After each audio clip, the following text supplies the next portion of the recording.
Halo, assalamualaikum warahmatullahi wabarakatuh. Bertemu kembali dalam kelas sejarah Indonesia kelas 10.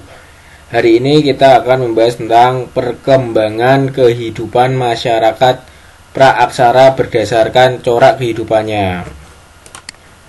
Nah, tujuan pembelajarannya, setelah kegiatan pembelajaran ini diharapkan kalian dapat mengidentifikasi hasil dan nilai-nilai budaya masyarakat praaksara Indonesia dan pengaruhnya dalam kehidupan masyarakat Indonesia masa kini termasuk yang berada di lingkungan sekitar. Kemudian kalian juga bisa menyajikan informasi tentang hasil-hasil budaya masyarakat zaman praaksara yang masih bisa ditemukan pada masa kini termasuk yang berada di lingkungan sekitar. Langsung saja ke materi. Ini peta konsepnya. Jadi perkembangan kehidupan masyarakat praaksara berdasarkan corak kehidupannya. Kita tahu ada tiga corak, ada dua corak kehidupan masa praaksara, yaitu yang pertama corak berburu dan meramu, dan kemudian corak yang kedua adalah corak masa bercocok tanam. Jadi berburu meramu sendiri ada dibagi menjadi dua, tingkat awal dan tingkat lanjut. Begitu pula pada masa bercocok tanam dibagi menjadi dua, tingkat awal dan tingkat lanjut. Kita tidak akan membahas coraknya saja, kita juga akan membahas tentang pengaruh dan hasil budaya masyarakat praaksara pada masa sekarang. Langsung saja. Yang pertama, corak kehidupan manusia purba pada masa berburu dan meramu. Masa berburu dan meramu disebut juga dengan masa mengumpulkan makanan atau food gathering. Masa berburu dan meramu adalah masa ketika manusia purba untuk mendapatkan makanan dengan cara berburu dan mengumpulkan makanan yang tersedia dari alam. Manusia purba pada masa ini mempunyai ketergantungan yang besar terhadap apa yang disediakan oleh alam. Pada umumnya manusia purba pada masa berburu, manusia purba yang tinggal di hutan biasanya berburu binatang, antara lain kerbau liar, rusa, gajah, banteng, badak. Sedangkan manusia purba yang hidup di sekitar pantai, mereka menangkap ikan dan kerang. Kegiatan berburu umumnya dilakukan oleh kaum laki-laki. Tugas wanita adalah mengumpulkan makanan yang tersedia di alam sekitar seperti umbi, buah-buahan, daun-daunan, dan kacang kedelai. Masa berburu dan meramu tingkat awal. Nah, yang pertama tingkat awal. Pada masa berburu dan meramu tingkat awal ini, lingkungan sekitar manusia purba masih liar. Banyak gunung berapi yang masih aktif dan kerap meletus. Keadaan bumi pun masih belum stabil seperti sekarang. Manusia purba yang hidup pada masa ini adalah dari jenis Pithecanthropus dan Homo wajakensis. Nah, pola kehidupan ekonomi dan pola hunian pada masa berburu meramu tingkat awal. Perkakas yang dipakai oleh masyarakat pada masa berburu dan meramu tingkat awal adalah terbuat dari batu yang masih utuh, belum diproses. Oleh sebab itu belum bisa digunakan untuk bercocok tanam. Alat-alat tersebut digunakan untuk memotong daging, tulang, dan binatang buruan. Salah satu contoh alat itu adalah kapak perimbas. Kapak perimbas adalah jenis kapak yang terbuat dari batu dan tidak mempunyai tangkai. Perkakas ini belum dapat digunakan untuk bercocok tanam, sehingga untuk memenuhi kebutuhan hidupnya mereka mengumpulkan bahan makanan dari alam dan mengolahnya atau food gathering. Maka dapat dikatakan kehidupan mereka sangat bergantung pada alam. Jika bahan makanan di daerah sekitar mereka habis, maka mereka akan berpindah ke daerah lain yang masih banyak tersedia bahan makanan, baik tumbuhan yang bisa mereka petik maupun hewan yang bisa mereka buru. Kondisi tersebut mendorong mereka untuk melakukan pola kehidupan berpindah atau yang biasa kita sebut dengan nomaden. Kemudian sistem kemasyarakatannya ini pada tingkat awal ya, masih masa berburu. Pada masa berburu dan mengumpulkan makanan, masyarakat hidup berkelompok-kelompok dalam jumlah yang kecil, tetapi hubungan antara kelompok sudah erat karena mereka harus bersama-sama menghadapi kondisi alam yang berat. Sehingga sistem kemasyarakatan yang muncul pada masa tersebut sangat sederhana. Sekitar 90% waktu dihabiskan untuk mencari makan. Manusia tinggal dalam kelompok kecil sekitar 10-15 orang. Hidup berkelompok dan berbagi makanan menguatkan hubungan antar manusia dan membuat bertahan hidup lebih mudah. Laki-laki bertugas berburu sementara perempuan bertugas mengolah makanan, mengurus anak dan mengajari anak cara meramu makanan. Nah, itu sistem kemasyarakatannya masih sangat harmonis di situ karena memang alamnya tantangan alam masih sangat liar. Nah, ciri-ciri kehidupan pada masa berburu dan meramu tingkat awal. Yang pertama, manusia pada masa ini hidup secara nomaden. Tempat tinggalnya berpindah-pindah, kemudian kebutuhan hidupnya sangat bergantung pada alam. Alat-alat bantu yang digunakan dibuat dari batu yang masih kasar. Mereka belum mengenal bercocok tanam. Nah, itulah ciri-cirinya. Kemudian kita beralih ke masa berburu dan meramu tingkat lanjut. Pada masa berburu dan meramu tingkat lanjut, ini kehidupan manusia prasejarah sedikit lebih maju daripada masa sebelumnya, namun kehidupan mereka masih tergantung kepada alam. Beberapa contoh alat yang digunakan pada masa ini antara lain kapak perimbas, kapak serpih, flex, dan alat-alat dari tulang dan tanduk rusa. Masa berburu dan meramu tingkat lanjut ini diperkirakan berlangsung pada masa Mesolitikum yang ditandai dengan terjadinya perubahan tradisi maksudnya, yang semula mengumpulkan makanan food gathering menuju menghasilkan sendiri bahan makanan atau fruit producing. Namun belum sepenuhnya mereka dapat memenuhi seluruh kebutuhan makanan mereka karena perkakas mereka yaitu kapak genggam pebble hanya bisa digunakan untuk menggembur-gemburkan tanah dengan bercocok tanam dengan cara berkebun. Masih sederhana, cocok tanahnya masih sederhana. Nah, bagaimana pola kehidupan dan pola kehidupan ekonomi dan pola hunian masa berburu tingkat lanjut? Masyarakat pada masa berburu dan meramu tingkat lanjut sudah bercocok tanam sederhana. Dengan cara berkebun, dari hasil kebun inilah mereka dapat memenuhi sebagian kebutuhan makanannya. Ditambah dengan mereka juga harus memenuhi sebagian lagi kebutuhan makanan mereka dari berburu dan meramu. Sehingga karena mereka sudah berkebun, maka tentu mereka harus menunggu hasil kebunnya. Hal ini mendorong mereka untuk menjalankan pola kehidupan menetap sementara, semi-sedenter. Pola bermukim mereka mulai berubah dari nomaden menjadi semi-sedenter karena ketika masyarakat berburu dan meramu tingkat lanjut telah mampu mengumpulkan makanan dalam jumlah yang cukup banyak dari hasil berkebunnya, mereka mulai lebih lama mendiami suatu tempat. Namun karena mereka harus memenuhi sebagian kebutuhan makanan mereka dari berburu, maka jika bahan makanan di alam sekitar mereka sudah habis, mereka akan berpindah tempat nomaden kemudian menetap lagi untuk beberapa waktu. Nah, menempatnya untuk menanam lagi tadi. Nah, itu ya. Dari nomaden beralih ke semi-sedenter. Kemudian pengetahuan mereka berkembang untuk menyimpan dan mengawetkan makanan. Daging binatang buruan diawetkan dengan cara dijemur setelah terlebih dahulu diberi ramuan. Mereka bertempat tinggal di gua-gua.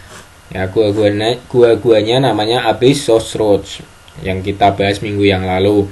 Mereka memilih gua yang terletak cukup tinggi di lereng-lereng bukit untuk melindungi diri dari iklim dan binatang buas. Ya. Nah, itu minggu kemarin kita sudah tayangan gambarnya, yaitu ada Goa Liang Bua, bekas tempat tinggal masyarakat pada masa berburu dan meramu tingkat lanjut. Dengan demikian maka dapat dikatakan masa berburu dan meramu tingkat lanjut di zaman Mesolitikum ini disebut sebagai masa peralihan dalam kehidupan manusia praaksara, yaitu peralihan dari food gathering menuju food producing. Nah, bagaimana sistem kemasyarakatannya? Apakah masih sama dengan di tingkat yang awal? Nah, masyarakat berburu dan meramu tingkat lanjut telah mengenal pembagian kerja. Kegiatan berburu banyak dilakukan oleh kaum laki-laki. Kaum wanita yang tidak banyak terlibat dalam kegiatan perburuan lebih banyak di sekitar gua-gua tempat tinggal mereka. Tentunya mereka juga akan mengumpulkan makanan yang tadi berupa umbi-umbian. Jadi sistem kemasyarakatannya sama, tetapi di sini ditambah dengan pembagian kerja. Sistem kepercayaan. Nah, kita bahas sistem kepercayaan pada masa berburu dan meramu tingkat lanjut. Pada masyarakat berburu dan meramu diduga telah muncul kepercayaan. Buktinya adalah dengan ditemukannya bukti-bukti tentang penguburan yang ditemukan di Gua Lawa, Sampung, Ponorogo, Jawa Timur, Gua Sondong, Besuki, Jawa Timur, dan Bukit Kerang, Aceh, Tamiang, Nangro, Aceh, Darussalam. Dari mayat-mayat yang dikuburkan tersebut ada yang ditaburi dengan cat merah. Diperkirakan cat tersebut berhubungan dengan upacara penguburan yang dimaksudnya adalah untuk membuktikan kehidupan baru di alam baka. Di dinding-dinding Gua Leang, Patea, Sulawesi Selatan ditemukan lukisan cap-cap tangan dengan latar belakang cat merah.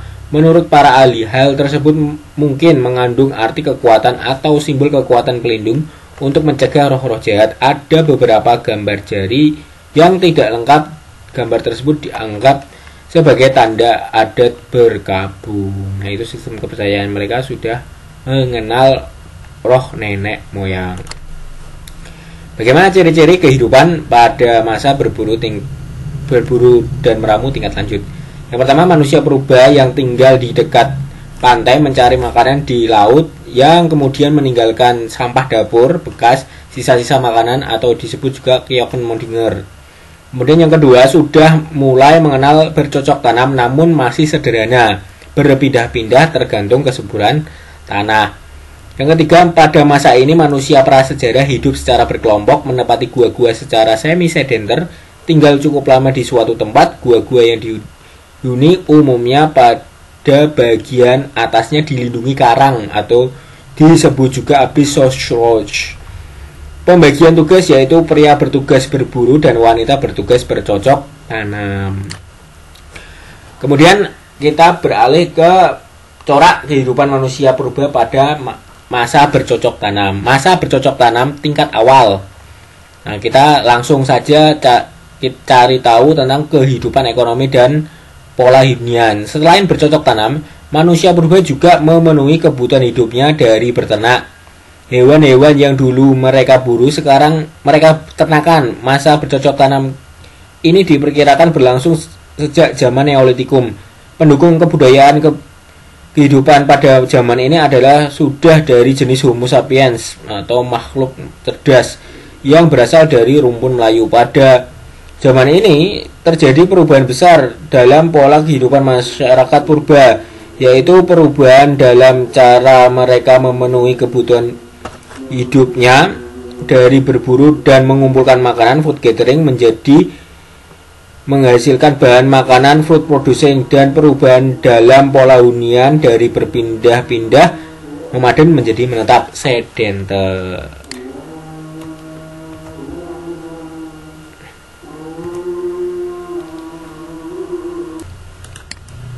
Kita lanjutkan lagi.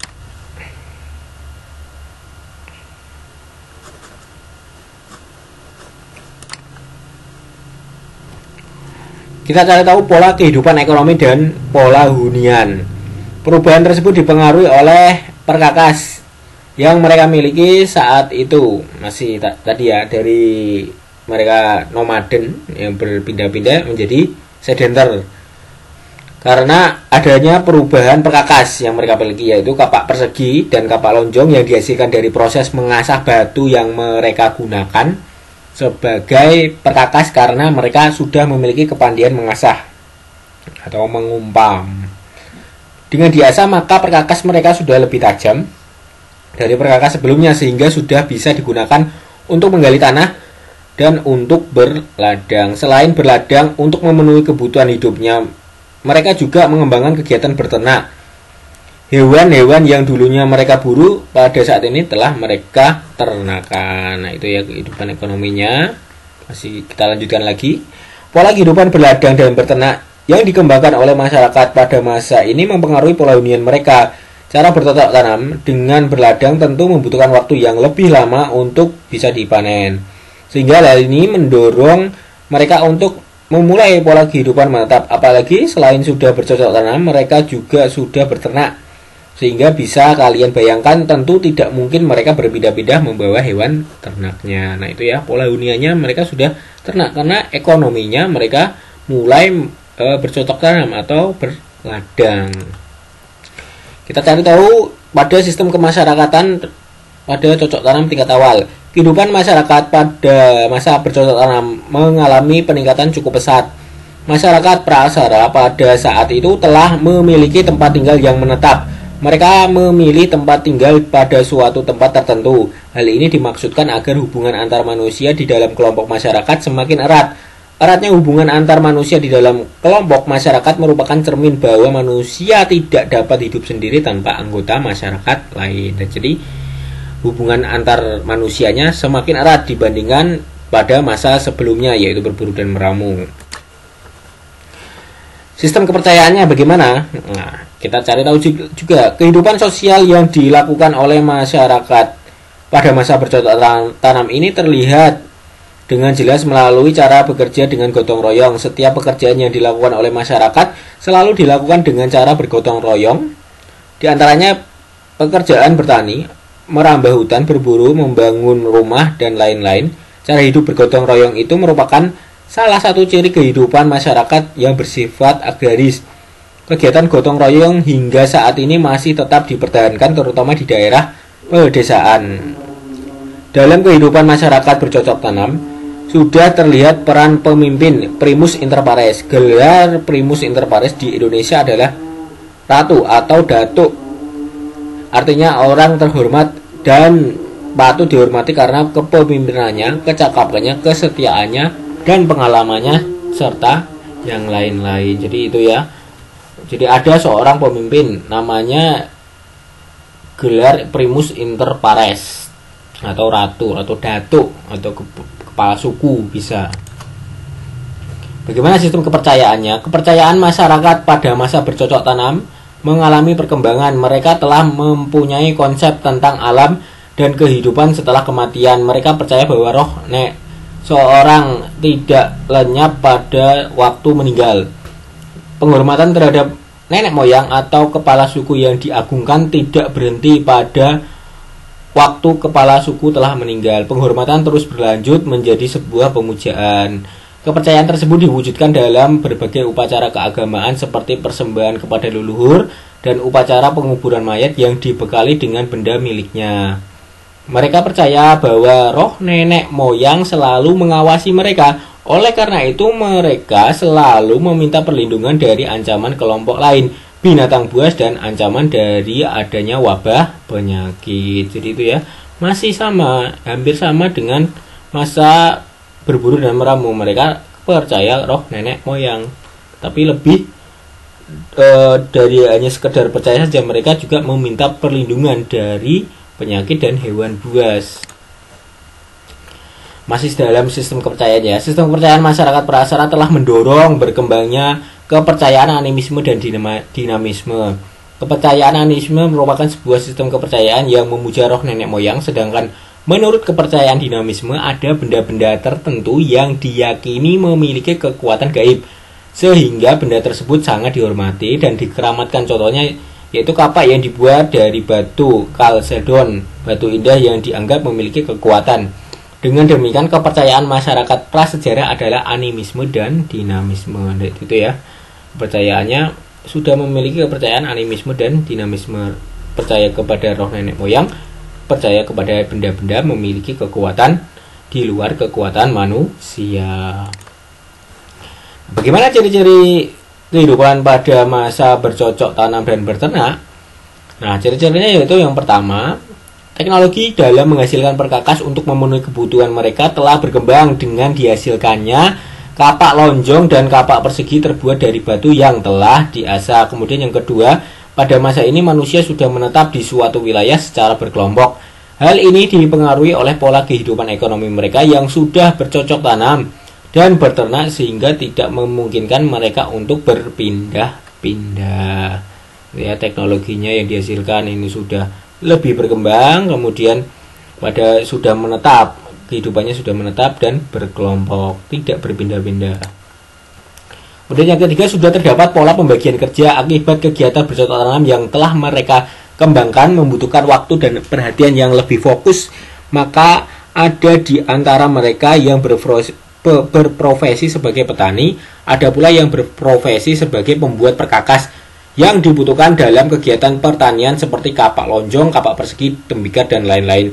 4. Sudah mengenal sistem perdagangan dengan cara barter, yaitu perdagangan yang dilakukan dengan cara tukar-menukar antara barang dengan barang. Hal ini tentu dipengaruhi oleh telah adanya pembagian kerja pada saat itu. Jadi adanya pembagian kerja dan adanya sistem ekonomi barter. Ya. Yang kelima, sudah menguasai ilmu astronomi yang mereka gunakan saat mereka berpindah dari daratan Yunan ke wilayah kepulauan Nusantara akibat kondisi bumi yang sudah terbentuk sempurna zaman Holosen. Sarana transportasi ini juga digunakan oleh masyarakat purba yang menetap di wilayah perairan. Jadi mereka sudah tahu ilmu astronomi, kapan mereka harus berpindah, kapan mereka harus menetap, dengan melihat keadaan, melihat iklim, melihat cuaca. Nah, kemudian kita beralih ke masa bercocok tanam tingkat lanjut, atau dalam masa perundagian. Bagaimana kehidupan ekonomi dan pola huniannya kita cari tahu. Masa perundagian memiliki peran penting dalam perkembangan sejarah di Indonesia. Hal ini dikarenakan pada masa ini hubungan antara daerah-daerah di sekitar kepulauan Indonesia sudah terjalin. Masa ini ditandai dengan adanya keterampilan untuk membuat alat-alat dari bahan perunggu. Alat-alat tersebut berupa alat yang digunakan untuk memenuhi kebutuhan sehari-hari seperti peralatan bertani, peralatan upacara, dan peralatan berburu. Kepandaian membuat perkakas dari logam juga berpengaruh terhadap perkakas yang mereka gunakan untuk bercocok tanam. Saat ini mereka menggunakan kapak untuk yang terbuat dari logam, yaitu kapak corong. Kapak corong adalah logam yang diasah kemampuan mengasah yang di zaman Neolitikum mereka terapkan pada batu. Di zaman ini mereka terapkan pada logam, sehingga menghasilkan kapak yang lebih tajam dari zaman sebelumnya. Dengan kapak corong yang tajam ini mereka bisa menggunakan untuk membalik tanah seperti halnya fungsi cangkul, lugu, atau traktor pada zaman modern sekarang. Dapat dikatakan kapak corong adalah prototipe dari cangkul, sehingga pada masa kini mereka mengembangkan pola bercocok tanam dengan teknik bersawah. Nah, gara-gara ada logam, gara-gara ada kapak corong untuk bisa mengolah tanah, akhirnya yang dari berkebun tadi bisa berubah menjadi teknik bersawah, lebih lebar, ya, tanahnya lebih lebar yang mereka olah. Sistem pertanian yang dikenal oleh masyarakat prasejarah pada awalnya adalah berladang huma atau berhuma yang hanya mengandalkan pada humus, sehingga bentuk pertanian ini wujudnya berpindah-pindah. Selanjutnya masyarakat mulai mengembangkan sistem persawahan sehingga tidak lagi bergantung pada humus dan berusaha mengatasi kesuburan tanahnya melalui kegiatan pengolahan tanah, irigasi, dan pemupukan. Sehingga pada masa ini mata pencaharian utama masyarakat adalah bertani yang dilakukan secara lebih teratur dan maju, yaitu dengan menggunakan sistem pengairan dan sistem terasering dalam membuat sawah. Kemakmuran masyarakat dapat dilihat dari telah berkembangnya teknik pertanian. Hal ini mengakibatkan sektor pertanian mengalami perkembangan yang pesat dan berdampak pada kemajuan perekonomian. Kemajuan perekonomian ditandai dengan berkembangnya perdagangan. Jadi dengan sawah tadi yang bisa diolah, mereka tidak mengandalkan ladang yang berpindah tadi. Mereka mengandalkan sawah yang sudah diolah, kemudian diirigasi, dipupuk, dan berkat sawah ini akhirnya ekonominya maju karena juga berkembang perdagangan barternya tadi lebih maju, dan itulah membuat orang manusia terus berpikir. Nah, bagaimana sistem kemasyarakatannya? Dengan semakin kompleksnya aktivitas manusia dalam suatu kelompok, maka memerlukan adanya suatu sistem pengawasan, sehingga konsep tentang pimpinan dalam masyarakat semakin terlihat. Pada masa perundagian, pola kehidupan perkampungan atau desa-desa mengalami perkembangan semakin besar karena mulai bersatunya beberapa kampung. Kemunculan perkampungan besar ini disebabkan karena semakin tingginya frekuensi perdagangan antar perkampungan dalam bentuk barter, tukar menukar barang. Jenis barang yang diperdagangkan pun semakin beraneka ragam karena perdagangan telah mencakup wilayah yang lebih luas, bahkan mencakup Asia Tenggara. Jadi Tidak hanya satu kelompok saja, satu kelompok. Nah, kelompok-kelompok ini akhirnya berintegrasi atau bergabung menjadi sebuah perkampungan karena diiringi semakin tingginya tadi perdagangan tadi akibat kemajuan ekonomi dari konsep persawahan. Jadi luas ya, semakin luas kemasyarakatannya. Bagaimana sistem kepercayaannya? Sistem kepercayaan pada masa perundagian kurang lebih sama dengan sistem kepercayaan pada masa sebelumnya, yaitu animisme dan dinamisme. Kehidupan beragama pada masa perundagian juga mengalami perkembangan yang pesat, dapat dilihat dari banyaknya bangunan megalitikum yang dibuat sebagai tempat pemujaan dan penghormatan terhadap roh nenek moyang, dan mereka sudah tidak hanya sekedar kubur, tapi mereka membuat bangunan untuk roh nenek moyang.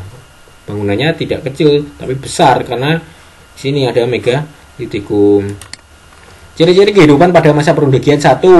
Kehidupan sosial ekonomi pada masa perundagian telah meningkat dibandingkan dengan kehidupan masa sebelumnya. Kemampuan mengolah logam khususnya perunggu dan besi adalah salah satu segi yang membedakan dari masa sebelumnya yang sama sekali belum mengenal logam. Kedua, masyarakat sudah teratur. 3. Dalam masyarakat perundagian terdapat kelompok yang mempunyai keahlian khusus. 1. Bukti bahwa dalam masyarakat terdapat pembagian kerja yang baik.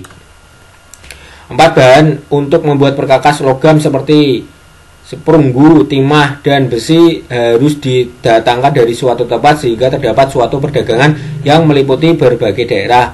5. Kemakmuran pada waktu itu antara lain disebabkan perkembangan teknik pertanian, khususnya alat-alat besi seperti cangkul dan lain-lain, dan mereka telah mengenal bersawah. 6. Kepercayaan tidak berbeda dengan masa bercocok tanam, yang membedakan hanyalah upacara-upacaranya lebih mewah dan lebih rumit. Benda yang dipergunakan lebih indah karena terbuat dari perunggu. Nah, sekarang kita ke pembahasan ketiga tentang pengaruh hasil dan nilai budaya masyarakat praaksara pada masa sekarang. Yang pertama, mengenal astronomi untuk berbagai keperluan. Ilmu astronomi yang masih dipakai sampai saat ini dalam kehidupan yaitu untuk memberikan petunjuk berlayar di malam hari. Dalam bercocok tanam, masyarakat juga menggunakan informasi mengenai musim untuk menentukan masa tanam yang tepat. Nah, itu pengaruhnya yang pertama. Yang kedua, mengatur masyarakat. Sampai saat ini masyarakat Indonesia masih mengenal musyawarah dan mufakat untuk mencari solusi atas masalah. Ini adalah budaya turun-temurun yang bermula dari desa-desa kuno di Indonesia. Jadi mengenal astronomi. Yang kedua, pengaturan di masyarakat, yaitu musyawarah mufakat. Kemudian yang ketiga, sistem Macopat. Sistem Macopat adalah tata cara untuk menata kota yang didasarkan pada jumlah 4 dengan pusat pemerintahan diletakkan pada tengah-tengah wilayah yang dikuasai. Misalnya pada pusat pemerintahan terdapat tanah lapang, alun-alun yang dikelilingi bangunan 4 penjuru seperti keraton, tempat ibadah, pasar, dan penjara. Konsep ini masih ditemukan pada kota-kota lama. Ya, ada Macopat, di situ ada alun-alunnya. 4. Kesenian wayang. Wayang merupakan kesenian yang ceritanya terpengaruh dari kitab Mahabharata dan Ramayana. Di Jawa, wayang disesuaikan dengan tema kehidupan zaman dulu dengan penambahan tokoh khas seperti Semar, Petro, Gareng, Bagong. Nah, itu ya, ada Macopat, ada wayang. Kemudian seni gamelan. Gamelan juga diyakini merupakan peninggalan zaman praaksara di Indonesia. Kesenian ini warisan dari zaman logam yang biasa dipakai mengiringi pertunjukan wayang maupun pelaksanaan suatu acara. Kemudian 6. Seni batik. Seni batik yang kini menjadi bagian warisan budaya tak benda menurut UNESCO berasal dari zaman praaksara yang kini makin disukai sebagai bagian dari berbusana. Ragam coraknya tidak lagi monoton dan telah mendapatkan sentuhan kekinian. Kemudian 7. Menanam padi di sawah. Budaya menanam padi sudah ada sejak zaman logam yang waktu itu ditandai dengan penggunaan kapak corong sebagai alat cangkul. Kapak corong adalah prototipe cangkul yang ada di zaman sekarang. Aktivitas menanam padi dari zaman lampau membuat Indonesia sampai sekarang menjadi negara agraris. 8. Alat tukar dalam perdagangan.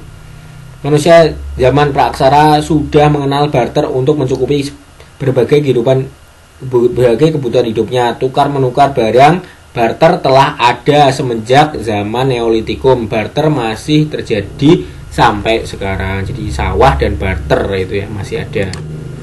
Kemudian kemampuan berlayar. Nenek moyang bangsa Indonesia memiliki catatan hebat dalam pelayaran. Mereka mengarungi lautan berbekal ilmu astronomi sederhana.